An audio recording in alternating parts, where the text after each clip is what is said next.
Praise the Lord. பிரியமானவர்களே, நம்முடைய இருதயம் துக்கமாக இருந்தால் நம்முடைய முகமே காண்பித்து கொடுக்கும். அதே மாதிரி தான் நெகேமியா 2:2 வாசிக்கிறோம். அப்பொழுது ராஜா என்னை பார்த்து, நீ துக்க முகமாக இருக்கிறது என்ன? உனக்கு வியாதி இல்லையே, இது மனதின் துக்கமே ஒழிய வேறொன்றும் அல்ல என்றார்.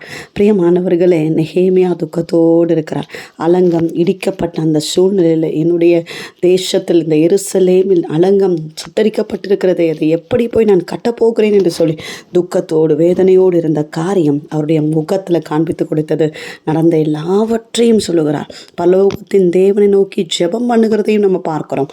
பிரியமானவர்களே, ராஜா நெகேமியாவுக்கு என்னென்ன தேவையோ எல்லாவற்றையும் கொடுத்து அனுப்பும்படியாய் கட்டளையிடுகிறார். தேவனுடைய கரம் நெகேமியா மேலே இருந்ததுனால ராஜா கட்டளையிட்டு கொடுத்தாராம். பிரியமானவர்களே, எந்த காரியத்துக்காக துக்கத்தோடு கவலையோடு தேவ சமூகத்தில் காத்து கொண்டிருக்கிறீங்க, நிச்சயமாய் அந்த காரியங்களை கர்த்தர் வாய்க்க பண்ணுவார். உங்கள் துக்கங்களை மாற்றுவார்.